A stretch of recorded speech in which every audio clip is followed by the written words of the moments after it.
Welcome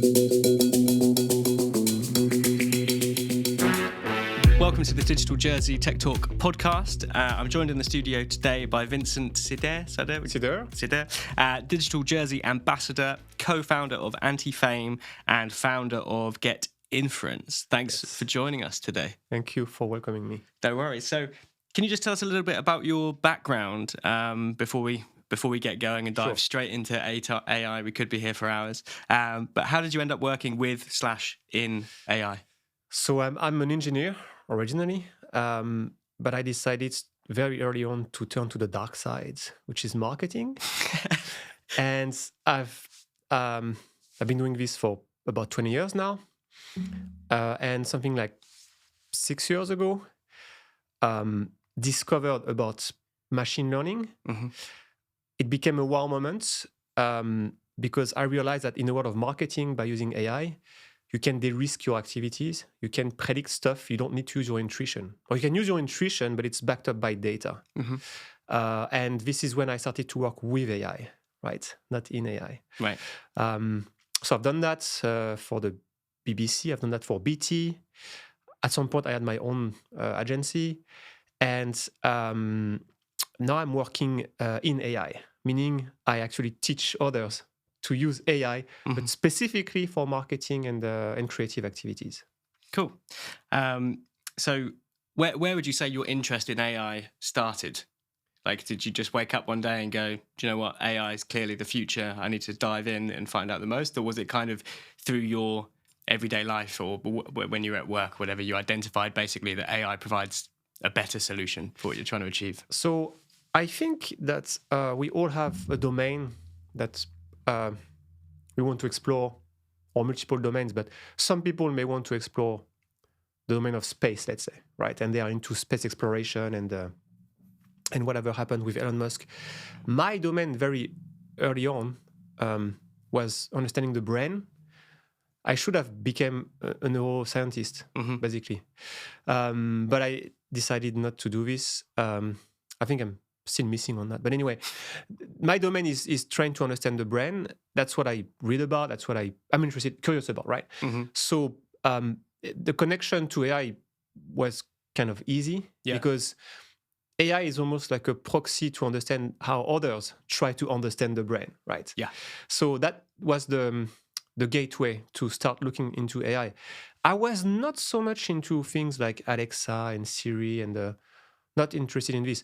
What became more than a hobby was triggered by, as I've hinted in the introduction, by my work at the BBC and at BT, where I realized that AI and machine learning could be a way for me to de-risk my marketing activities and help me be more data-driven. So that was the starting point. From that moment, I decided to educate myself, learn about supervised learning, unsupervised learning, clustering, PCA, all of this barbaric work, which I'm going to explain at some point, and how they can be used in the context of marketing, and realize that the sky was the limit.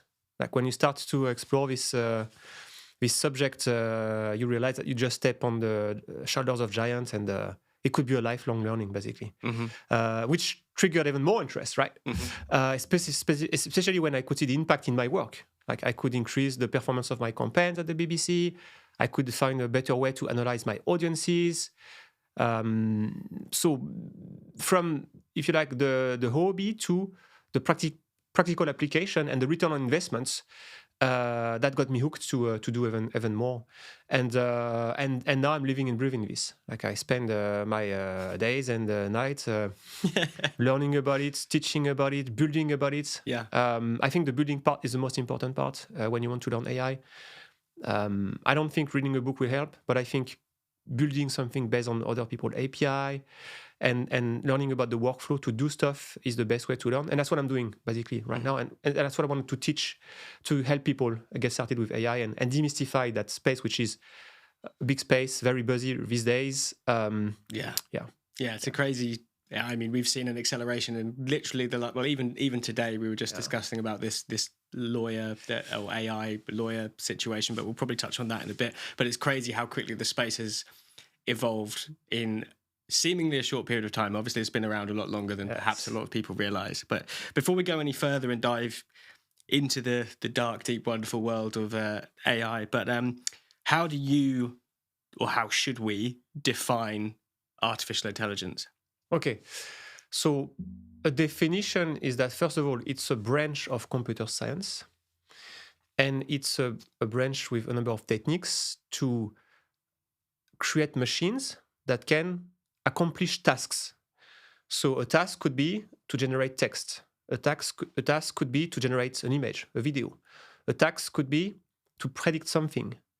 A task could be to group data that look similar. Hmm. So it's AI is based on a number of foundational techniques to do stuff which look like stuff that we could do as human, right? That's what AI is about. It's not about building consciousness right now, because we still don't even understand how our own human consciousness is being built, right? Yeah, for It sure. it may happen, it Yeah. could happen, but this is not what it is about. It is about how to accomplish tasks which kind of evolve the same kind of cognitive function that we have as humans to do stuff like creating picture or creating image or predicting or clustering. That's what it does. Okay, cool. I think that's a useful definition because we're going to obviously be delving into this a bit more. Yeah. I think to put some ridges around it or brackets around Exactly. it makes it a bit easier for everyone. So, how do you see AI impacting the future of sort of businesses, creativity? Essentially, are we all going to lose our jobs like in the next few years? Is that a possibility? Should we all be happy about that because it might make this utopia, or should we be bad, or should we be assuming that that's a bad thing? Like, how is it going to affect us? So, two replies. First, I think today or yesterday, a journalist at The Guardian actually published an article about how AI can actually do better than him already. So if I was in his shoes, I would not do that because it's sending the signal to The Guardian and its management that is less productive than AI. So it was probably piggybacking on the buzz to make a name for himself and so on. Actually, if you don't know how to drive the machine, you may not get a positive outcome. It's all about how to manipulate the foundations of AI, which are the models. So just to clarify what a model is, because you are going to hear about that word a lot in already and in the future. A model is simply, if I take an analogy, which I like to give in my courses, of I cook for my family. And I have a daughter, I have a son, I have a wife, and I know what they like to eat in the winter, in the spring, at lunch, in the evening, and I adjust my cooking based on that for each family member. I have a mental model of my family preferences, and I can adjust that model based on price of the product, based on the seasons, based on the weather, right? So that's what a model is about. So back to the point about the journalist. If that journalist doesn't know how to manipulate the model, then the outcome is not going to be good. So in that case, it can't be replaced by AI. What can replace him is someone that knows how to manipulate the AI model. Yeah. So is AI going to replace us in the short term, medium term? No. Someone using AI will. Right. That's the key point. And do you think alongside, because obviously there's two kind of camps of people at the moment, like I'm probably in the camp of really excited about how these tools can help, like being a creative, it obviously makes the potential of my output is tenfold now because I have all these tools. And then there's kind of the opposing side, the traditionalists, or the kind of, I don't want to say scaremongers, but it's like the other side, the people that would kind of like it to stay the same or maybe go back to being more traditional with that sort of stuff. Do you think both these kind of routes will continue but parallel, or do you think one will outweigh the other? As in, do you think it's a definite that the use of these tools is going to kind of like definitely take place, or do you think it will be alongside, like people will be like, nah, I want to hear just what a human is saying rather than a human using AI? So there are two parts here. There is the skills level, and then there is the kind of the economics behind it. So in terms of economics, right now it looks like stuff generated by AI has lower value than stuff generated by humans. So if I intend to make a living out of my AI productions, I'm going to be disappointed right now. Is this going to change? Is a bigger debate, which I think we're going to touch on in the next question, which is about regulation and laws and so on and so on. Copyright is also another issue. But right now, humans which are not using AI win from an economic point of view, not necessarily from a productive or efficiency point of view. So how do I see these two worlds evolving? I think they're going to collide. I think AI is going to be transparent. I think that people that do not want to, I think that organizations and people that want to keep their head in the sand and not consider this and not being active about it, remaining passive about it, are going to be left over, seriously. And at some point, it's not going to be a debate anymore. It's going to be so invisible, so transparent, so embedded into everything we do at each level, whether it's your car, whether it's your Photoshop, whether it's your cooking machine, you know, that's we would look at this debate and think it was just a waste of time, you know. Yeah. Why were we even having the conversation? The machine is always working, you know. Yeah. Sure. So it's a short-term issue, and it's probably connected to the hype cycle. So looking at Gartner's, for instance, they predict that the hype cycle for this is 2 to 5 years. So the debate will probably, I mean, we will be at the peak of the hype this year, and then the debate will start to vanish next year, and then it's going to be a normal thing within the next 5 years. Yeah. Well, I suppose if you look back over any technological development, there is always that kind of curve of adoption, right? And even like in our lifetime, iPhones or whatever have just become the norm. And exactly.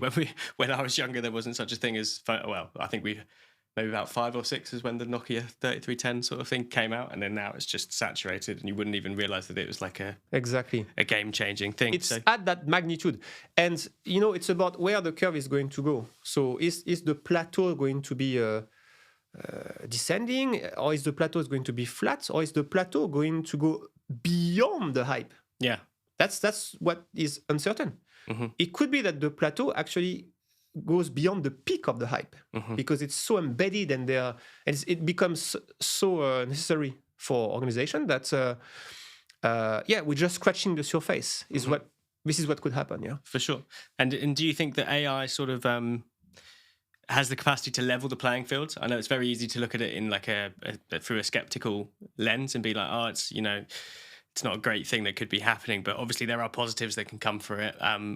Like we did the music course with AI the other week, and it means it makes it a lot of things so much more accessible, right? It means if you're not a great writer right now, you can become a great writer. If you're not a great musician using the correct prompts, etc., you can probably become maybe not great quite yet, but a better musician. So do you think it's leveling the playing field? Do you think that will continue to happen, or is that just kind of what's happening now, and then ultimately it will lead us to a world of have and have-nots? So I think it does level the playing field. I think it's a fantastic opportunity for people that are going to grab it, to put the focus on their ideas before the focus on knowing how to be technical about your ideas. So I have an idea. I don't know how to build a chatbot. Boom! I will use AI to teach me how to do it step by step. So this is a fantastic chance across the world for people to deliver what they have in their mind. Right? Going forward, it's a discussion we're going to have in an instant, but it's about this distribution of power. So is this weapons or tools are going, I say weapons, but I'm going to clarify why I say weapons, are going to be under the control of a few organizations, and therefore it has leveled the playing fields originally because it was free and we all had equal access to it. But down the line, they are owned by big organizations, and you have to pay a premium to access the best model. And if you don't, then you're left over because you're using a degraded model and the performance is not as good as you paying £500 per month, for instance. So ultimately, the problem is going to be, again, a human problem. and it's going to be about the concentration of power, right? Yeah. And that's what I think we should put the focus on. Yeah, because I think historically that's happened before, hasn't it? Like it's happened with the music industry when file sharing in places like, was it Napster and things like that came, and everyone was like, wow, it's going to change the game and democratize everything. Exactly. Same thing happened with digital audio workstations when they came out, and it was like, right, you don't need to go to a studio anymore, you can make more music. But in reality, it kind of, and the same with Spotify and stuff like that, it then kind of polarized. Yeah, everyone kind of found their lanes, didn't they, and found the monetizing models that worked, and it kind of then did end up, and well, has gone back to a now small elite owning the access, and it's just a different kind of, you have this, what's it called, storming phase where everything's working itself out, and then it ends up being similar to before, but different, I guess. But just to come back on the question, which I think is the key question, I just want to re-emphasize the fact that right now is the chance for anyone to level its own playing fields. Like you had an hint that you wanted to go into design. Boom, is your chance to learn how to do it fast with AI. You had a hint you wanted to become an engineer. Boom, you had a hint you wanted to become a coder. So this is it's happening right now. And I think we should all use that chance that we have now to make that step and level our own playing field. Yeah. For sure. So, I mean, the advances of AI, I mean, it seem inevitable at this stage. I don't think there's any chance of it regressing, to be honest, unless there's some really strict regulation that comes in and everyone decides absolutely not, we're not going down this road. But even if that does happen, I think there'll be like a bunch of rebels making sure it happens. But what are the right questions that we should be asking about AI in its current form, and what can we do? So what can individuals do to kind of guide this progression in a way that's better? Can we even do that? Like, as in, if I'm waking up each morning and I'm like, right, today I'm going to make sure I use these tools because I know that me using it is going to basically optimize them for the future. But is that possible? Can we shape the future of AI, or is it now, has it been born, it's now on its own course, and we can just kind of nudge it in the right direction? We can shape it by favoring tools over others. So, for example, I call ChatGPT. I have to pay £10 because we've agreed that every time we say ChatGPT, we have to pay £10. But ChatGPT model is called GPT-3, right? It's owned by OpenAI. It's been trained on 175 billion parameters. And it's been trained in a unique way, which is during the training phase, they actually wrote a prompt. And they ask the machine to generate 4 outputs. And they ask humans to kind of rank the best output, right? They've asked humans to rank the best output out of 4 prompts. So it's like a vote. So when you say, you know what, this question was, is AI going to level the playing field? And you have 4 answers, and you decide to favor answer number 1 because it says yes, you've made a vote. You've influenced the model. Okay.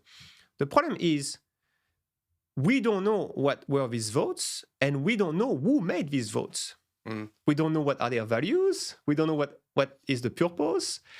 So, yes, we can influence the direction of travel by making sure that we use tools that use open models that we can probe. The equivalent of ChatGPT, £20. The equivalent of ChatGPT in that kind of philosophy would be an app called Tournesol, right? Tournesol ask users, anyone, you, me, these are YouTube videos based on that problem. I want you to watch these videos and I want you to vote whether they are good answers or bad answer. Right. You know who made the votes, and you can see the votes in an open data set, and you know how the machine has been trained. Right. So this is the alternative. So it's the knowing how the machine has been trained part, which is exactly, and who actually influenced the machine, right? So if we favor these tools, then we can influence the direction of travel of AI. If we close our eyes, and this is the second step of not looking at the reality, put our head in the sand and just trust OpenAI blindfoldly, and others, because of course Google will deliver its own model. They've already had years ago, but and other big platforms, then we will end up to the same situation we just described, which is a polarization of models that we can't touch, that we don't understand, that we don't know how they've been trained, that will create the same outputs in the interest of people that actually train that model, right? Right. So yes, it's possible, but it will require, I think we will discuss this in a moment, but it will require access to these models and all regulations that either force this organization to give access or benchmark the models against other models. In other words, states should start on a journey to build their own model, to use AI to probe other organization models. Right. That's what I think should be the way to influence this. So we've tapped into it a bit there, and I might as well ask the question now because you know it's coming. But there's obviously a series of copyright challenges with regards to this, especially within the creative space. And then there's also a heap of regulative or regulation related questions. How do we approach regulation when it comes with AI? So how does that is it even possible? How does that even work? Case in point, I think it's this week. Someone, I forgot her name, but it's on Twitter, used Midjourney to create paintings, a few pictures. And you just describe what Midjourney is for those? Sorry. So Midjourney is an AI tool which can help you generate pictures based on your IDs. So you write your ID and Midjourney will create a picture. It could be an elephant on a bicycle with a blue bonnet riding on the moon, for instance, and you will have that picture. Right? Anything you have in mind. Yeah. So this has been around for a year already, and some of his arts have won prizes at the Colorado Fair State events. I think we had the first Midjourney picture awarded, the top. Anyway, long story short, someone thought, you know what, I've generated a lot of these pictures. They're fantastic. I want to copyright them. That someone sent a letter through his attorney to the Copyright Office in the US. And the reply from the Copyright Office was, sorry, but there is no basis of human input into this. Therefore, you can't copyright your picture. So there are two issues here. The first one is, can I copyright my AI-generated product? Well, right now, the Copyright Office in the US, which is going to be the benchmark, right, is saying no. At the same time, if I am an artist, can I protect my art? Well, you can't protect your style. If I'm a musician, can I protect my voice? But you can't protect your voice. So this is how this platform like Midjourney and others like Stable Diffusion and DALL-E have managed to pull it out. They've managed to train their models on billions of pictures in the style, and they propose access to these models in the style of this picture.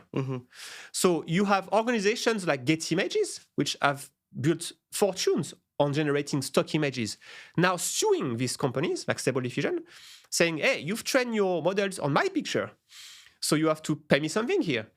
And the reply of Stable Diffusion being, well, we've trained your model on our model on pictures, 5 billion of them, including maybe yours, but the way it's been trained is not using all of your image, it's using noise of your images. So go and prove that I've used your images. Of course, if I am Getty Image, and I'm using this example because it's going to illustrate the whole point. If I'm Getty Images, my interest is this, not to die, because my business is based on me selling stock picture. So first I have to make a statement. I disagree that companies could generate image based on my images using AI, first.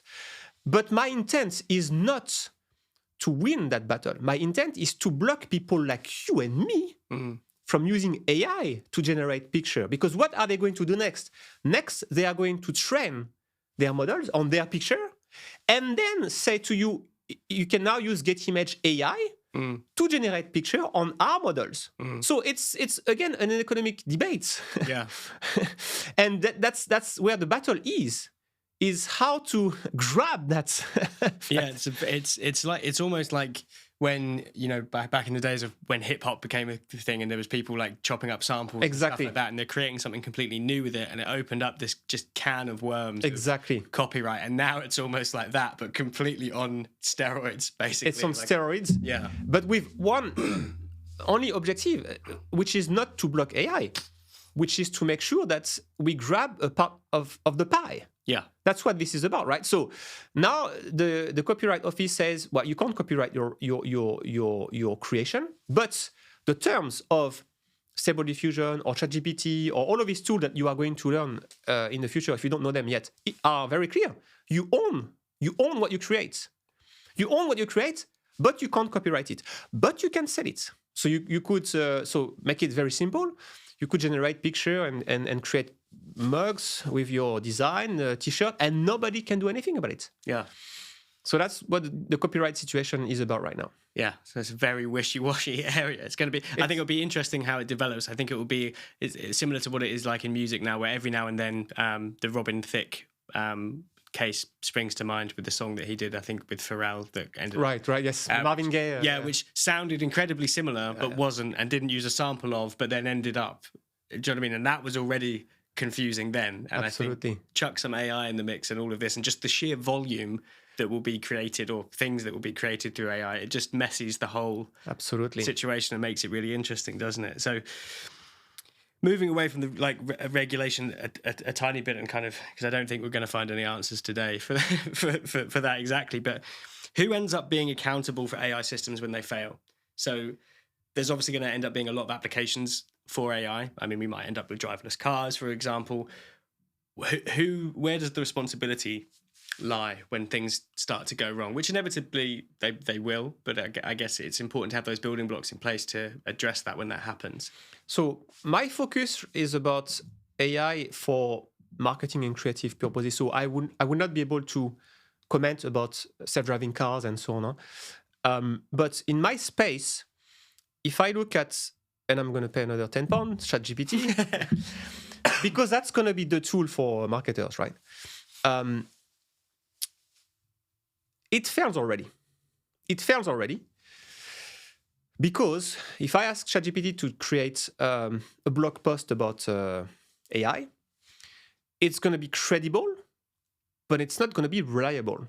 It's not going to be factual. It's going to, at some point, it may hallucinate. It may write stuff which is not true, which is not real.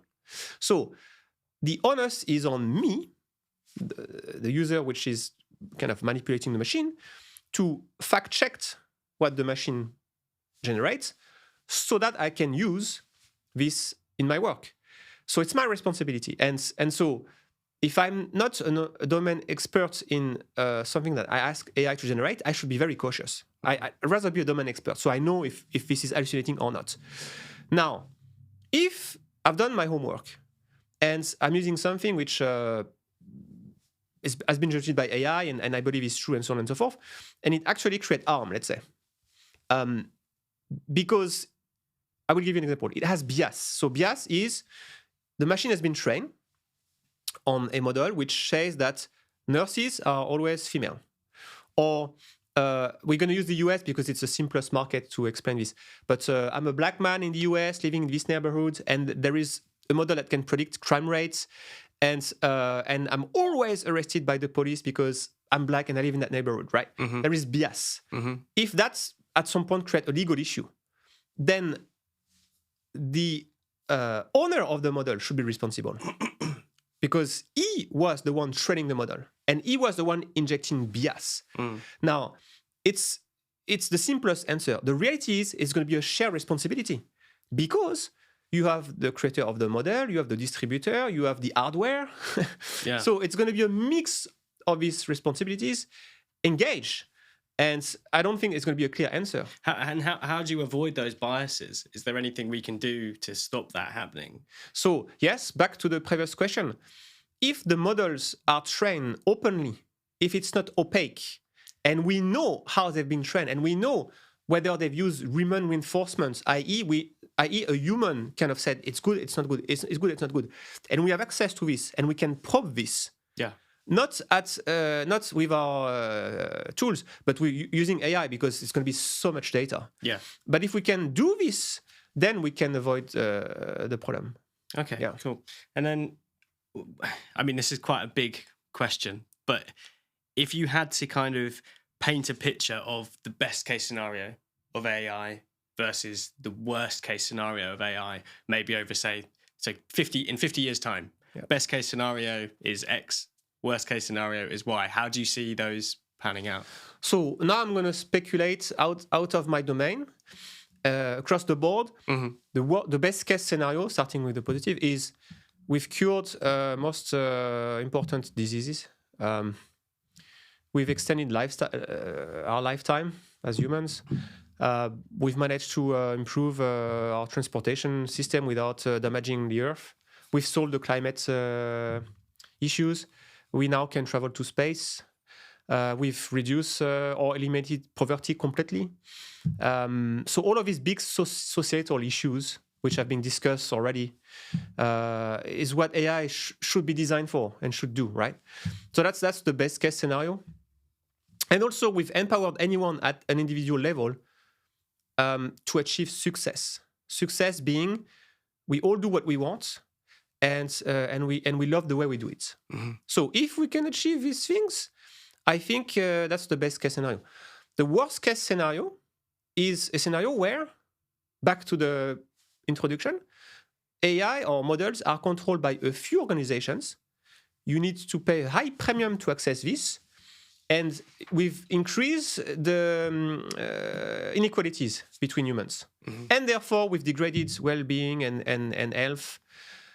We've kept people under permanent stress. So that's the worst case scenario, because only a few can tap into the benefit of AI versus the majority, right? So that's where I think if it's becoming binary, this is what the kind of world we're going to be living in. Yeah. Okay. Yeah. And I mean, we've obviously seen a lot of these potential situations played out in films, like Sci-fi for a while has been touching upon these, like from Blade Runner, iRobot, Ex Machina or Ex Machina, however you say it, is my favorite one. But if you had to, and there might not be one, but if you've seen a film that represents what you think is most accurately what the future will be like because of AI, which film would that be? So, first, disappointing reply, and then the answer. I think none of them. Okay. I mean, I'm not a film producer. I have no credibility in. I've never, So who am I to comment? Yeah. But well, I guess in the popular discourse, like well-known kind of films. If it's my intuition is none of them. Yeah. None of them. Most of them have painted a picture which is dystopian, which is hell. And I mean, the second case of we've increased the issue of the diversity. We increased the issue of poverty. So this is the dystopian future that we've been told for the last 50 years will happen, right? Yeah. What I see in terms of behavior of people right now with AI and ChatGPT, because that's the buzz of the moment, is that people suddenly are empowered. Like I feel a momentum where people are happy. They are happy, like, wow, I can do this. And every day you look at your Facebook, your Twitter, your LinkedIn, it's like one more new nugget of I can do this stuff, It's like fantastic. Yeah.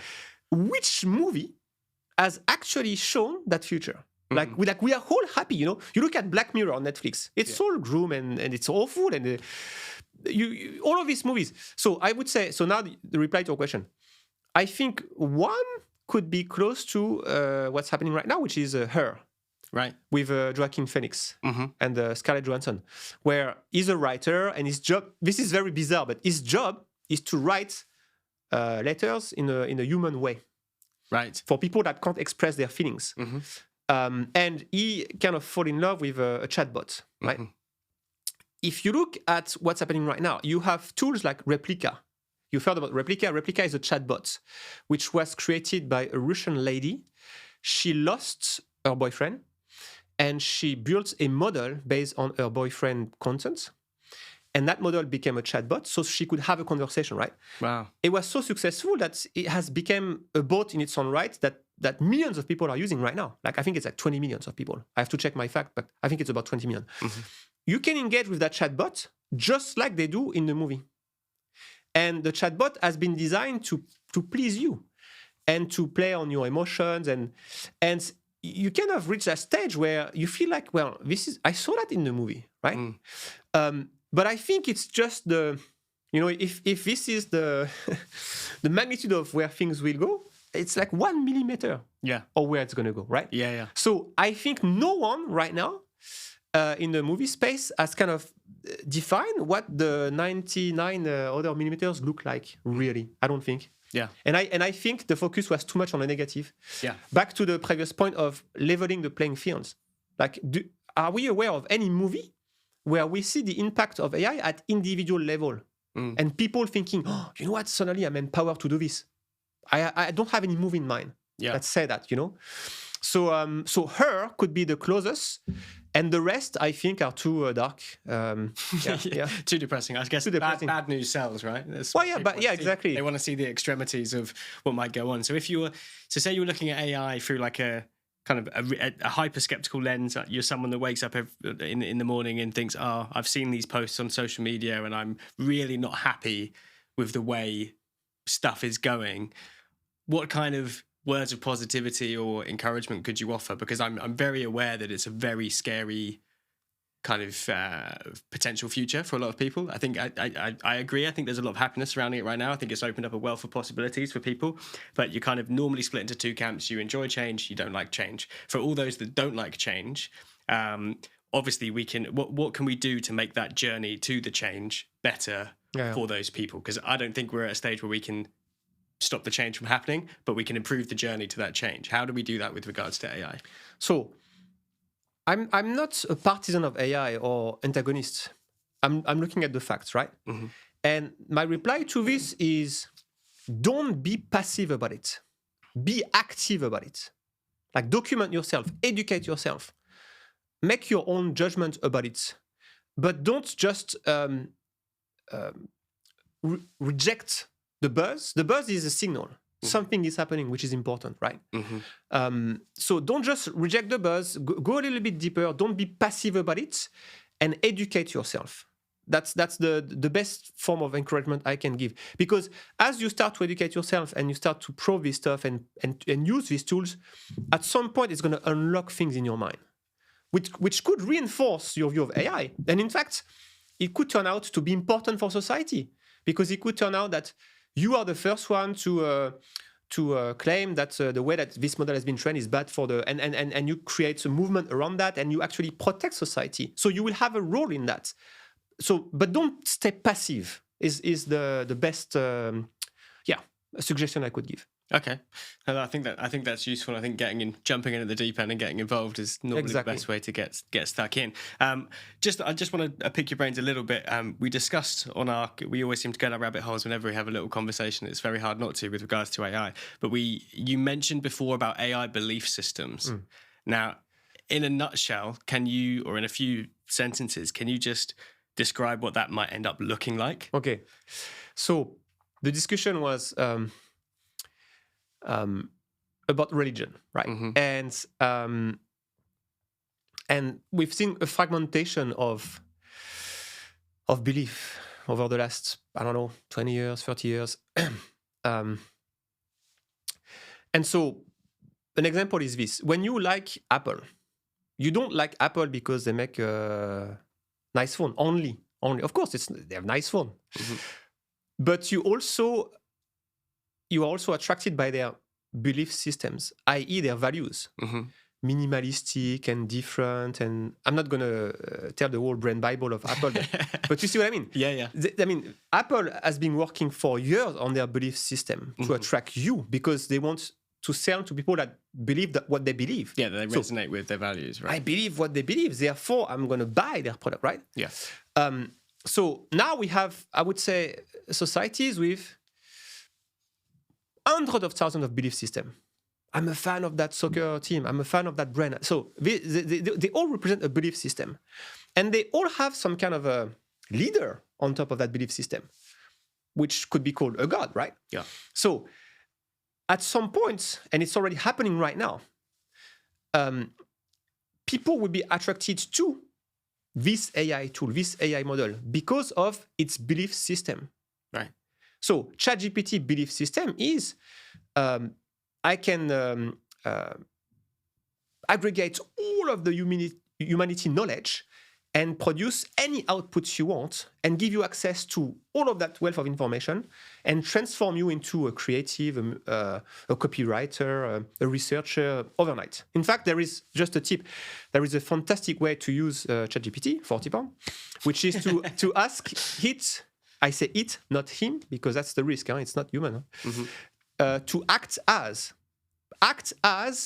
Magnum from Magnum PI. Okay, Magnum, what was your favorite car? Oh, it was a Ferrari 308 GTS, right? So you could ask the tool to act as anything, right? That's fantastic.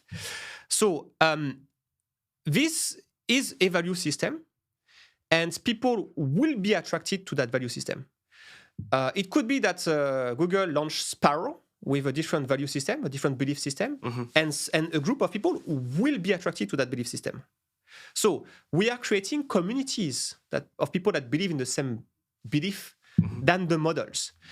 If this is when we start to speculate and become a little bit brainstorming here, but if AI becomes general AI, i.e., it has conscience, it has a conscience. On top of that, instead of having a text-based interface, you have a human-like figure, which is very nice, pleasing to look at and to engage.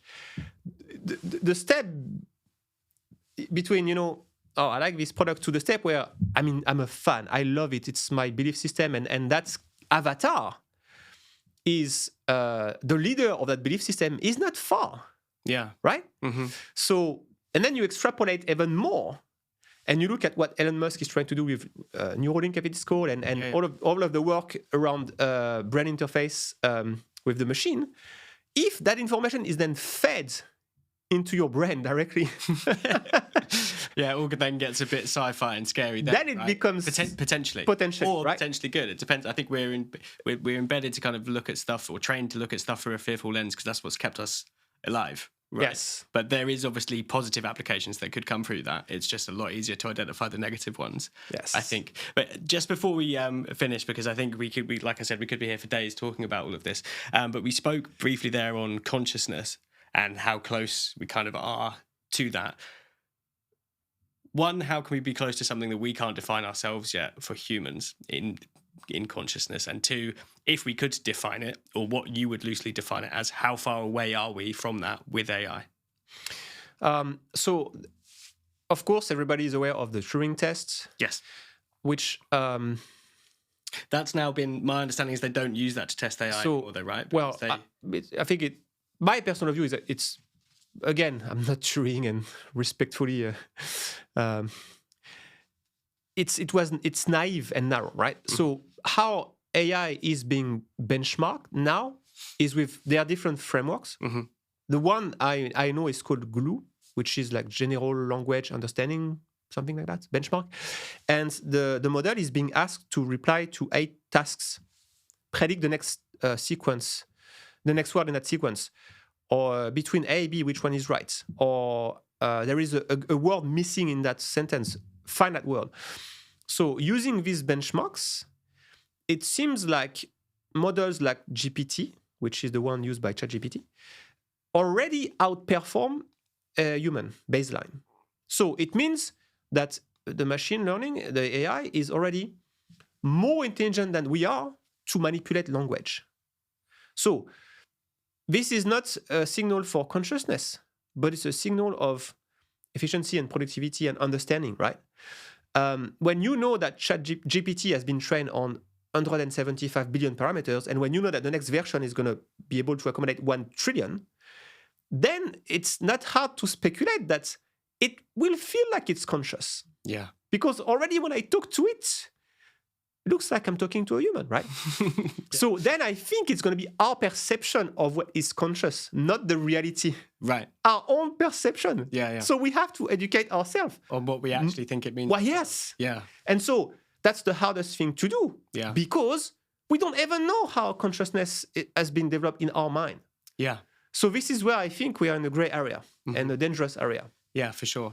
I mean, that to me is where it gets fascinating and philosophical, and where you could just, like I say, you could just sit and talk for hours about like the potential of it, because we don't even understand that of ourselves, and it starts asking questions about what even is being human. It gets very interesting. But just to rein it back into kind of stuff that's a little bit more palatable, and to stop people being absolutely petrified of the future of it, because just to hammer home, I do think it's a positive thing, and there's definitely positive developments from this. Where can people find the right tools, or the right AI tools? I believe you've got like a website with a load of tools on there that they can check out. If you just want to share that with people, and then let people know how they can contact you, and if you're open to be... Sure. So I've been, thanks to Digital Jersey, giving courses about AI at different level. Not just the buzzy stuff, but how to use AI to impact your bottom line, to predict your customer actions, and to predict who is going to buy from you and who is going to leave you. So things that can really impact your bottom line. During the course of the courses, I've used and shown a number of tools. Like I think in my course, like probably 300 tools. And I kept thinking to myself, well, I need to set up a website where people can find these tools, because it's becoming crazy. And I've learned, I forgot the source, that there are something like more than 5,000 tools using AI right now, and it's like exponential, the growth. So a month ago, I've created this directory called the AI Radar. So you can access this online, airadar.getinference.com. Maybe we can put the link in there. Yeah, we'll put the link in the description, yeah. And so every day I curate the tools I think are important and useful. Not all. And I try to test them all and give my feedback. Again, specifically for marketing and creative stuff, right? And also a little bit of infrastructure. For example, if you wanted to create your own models and fine-tune your model, which is something we haven't discussed, but basically own your model, how to do this. Let's say you want to deploy a chatbot on your website to do customer service. You are not going to use ChatGPT. You are going to use an instance of ChatGPT trained on your data. So when people come to your website and they ask a question, the reply is based on your knowledge, not the world knowledge. So it's very specific. It's not going to hallucinate. It's going to be reliable. So I list these tools on this platform where people can save them, collect them, come back because they have an account, and share with their colleagues and so on. So that's one way to find out about tools. Personally, I learn about this because I follow a number of Reddit accounts, a number of Twitter accounts, because I connect with groups in LinkedIn. And since the 5th of December, I remember that date because this is when OpenAI said, oh, you can now play with ChatGPT. I've seen like posts with tools on LinkedIn like every minute. Mm-hmm. Like I think the latest one was like 625 tools to do this. So the issue is not how to find the tools anymore. The issue is how to find the good ones. The good ones, the one that are useful, not going to disappear in 1 month, are not wasting my time, not too expensive. That's what I'm trying to do with the AI Radar. Okay. Well, what we'll do is we'll perhaps link in the description to AI Radar, and then maybe link a few of your favorite ones in there as well. Absolutely. But thanks very much for joining us. Thank you for your time. It's been great. My mind's slightly blown by all the possibilities of AI, but watch this space, guys, and I'm sure we'll probably get Vincent on again to chat a bit more in depth, and keep your eye out on Digital Jersey and see what's coming up with regards to AI and courses.